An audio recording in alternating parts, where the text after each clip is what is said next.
परिचय जानना चाहूँगा। मान्यवर, हमारा परिचय जो है, हमारा नाम कामरेड रामानंद पड़ता है और मैं भारतीय कम्युनिस्ट पार्टी का सहायक जिला सचिव के पद पर हैं।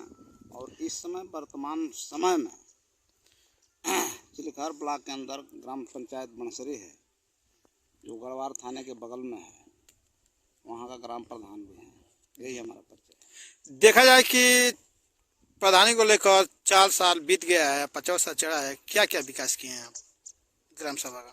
ग्राम सभा में जितना धन आया है जी, धन के हिसाब से जी, हमारे गांव में कहीं भी जाइएगा, पूरा गांव घूम लीजिएगा जी, तो कहीं नाली नहीं मिलेगी नंगा। जी, सारी नालियां बन चुकी है, झीक झाँक ईंटें लग चुके हैं, पंचायत भवन में काम हुआ है, स्कूल में काम हुआ है, लोगों का 100 से 150 राशन कार्ड भी बनवा दिया गया है।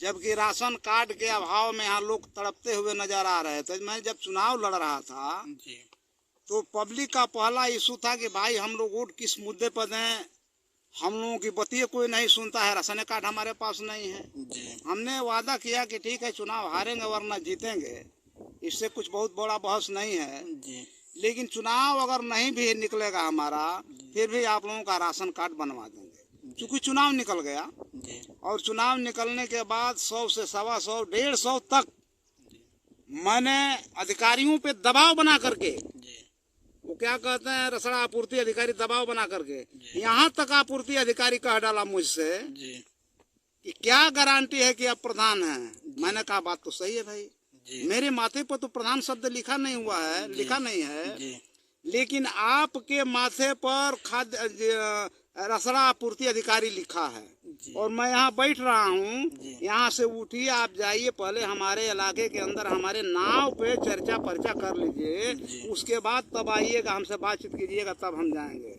और प्रधान नहीं है निकाल दीजिए, लेकिन कम्युनिस्ट हैं और हमको कार्ड की आवश्यकता नहीं है।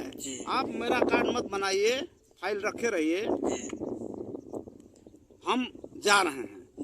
जब उनके खिलाफ मैंने 10 कापी लिखा शासन में, और जब जांच हुआ तो 4 बार कार लेकर के मेरे पास आए और कहे हमारा गला मत पकड़ दीजिए नेताजी, हम आपका सारा कार्ड बनाएंगे। तो जा करके कार्ड बना तो गाँव के लोग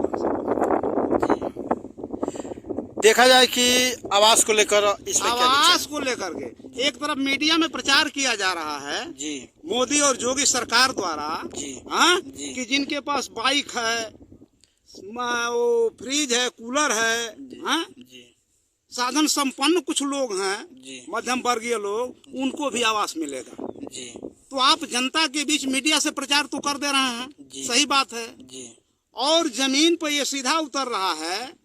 यहाँ जब समीक्षा हो रही है तो कहा जा रहा है कि जिनके पास पड़ी है उन्हीं को आवास मिलेगा। अब आप बताइए, जो मजदूर अपने श्रम को बेचता है दिन भर और दिन भर नरेगा में श्रम बेच करके 200 रुपया पाता है, या प्राइवेट जगहों पे जाकर 200, 250, 300 रुपया पाता है, क्या मजदूर की जिंदगी 300, 350 रुपया में चल सकती है? अपने बच्चों को पढ़ा सकता है, अच्छा भोजन खिला सकता है, अच्छा वस्त्र पहन सकता है, अपने लोगों को शिक्षित कर सकता है, और किसी तरीके से मेहनत मजदूरी करके जो 4 ईंट अपने घर पे रख लिया है और 1 कड़कट लगा लिया है, तो मोदी और योगी सरकार उनके प्रतिनिधि कहते हैं कि भाई आपका घर तो सीमेंट से जोड़ा हुआ है, आपको आवास नहीं मिलेगा। तो मैंने तो कहा यहाँ हमारे यहाँ कोई आवास की आवश्यकता नहीं, आप लोग जाइए। जब हम नंगे हैं, भूखे हैं, मरीज है, मत हमारा दवा कराइएगा, मत हमको दवा दीजिएगा, जैसे हाँ है वैसे हम हैं। जो लखनऊ से टीम जांच कर रही है वो लोग आए थे? नहीं, लखनऊ की टीम तो नहीं आई थी जी, लेकिन जो सर्वे हो रहा है जी, इसमें ये है कि नहीं, आवास उन्हीं को मिलेगा जिनके घर पर पड़ी है। तो जो मजदूर 2 रुपया कमा करके एक करकट लगा लिया है, ये बताइए आज के जमाने में कोई आदमी गारा से जुड़ाई करता है, ईंट का चुनाई करता है? हा? नहीं करता है।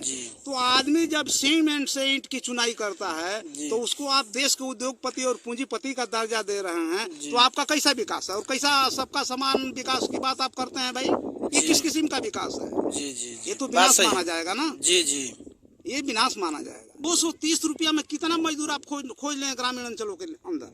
जी, नहीं, लोग पलायन करते हुए नजर आ रहे हैं, जी, पलायन करते हुए नजर आ रहे हैं। तो आएगा आदमी मजदूरा मनरेगा की मजदूरी के लिए कि चले 200 रुपया पर दिन पर टोकरी ढोवे, बोलिए ना। तो देखा जाए कि जैसा मजदूर मिलता है उसके हिसाब से काम होता देखा है। जाए कि आप क्या संदेश देना चाहेंगे? हम संदेश क्या देना चाहें, हम तो सारा संदेश दे ही दिया अब आपको जी हाँ। इससे ठीक बड़ा है, संदेश क्या हो यहाँ सकता पे है? और ग्रामीण उपस्थित है, जाने की कोशिश करते हैं। जी चाचा अपना नाम बताएं। सबसे बड़ी आपका स्वागत है जी और सुमेर राजभर जी गांव के रहने वाले हैं। जी पूछना चाहिए। देखा जाए कि आपने हाथ में जो फरुआ लिए हैं ये आप पोखरा पाए हैं, किस लिए आए हैं? ये अपने परिवार की मान लो कि जिंदा रखने के लिए, उनके के खाने पीने के लिए, सुविधा के लिए आए हैं। ठीक है, देखा जाए और कोई उपस्थित है और दीजिए अपना परिचय बताएं। जी देखा जाए कि आप लिए हैं फरुआ, क्या कहेंगे इस पे? जी अच्छा, देखा जाए कि आपने शासन प्रशासन ये भाजपा सरकार से क्या उम्मीद रखेंगे? उससे नकार में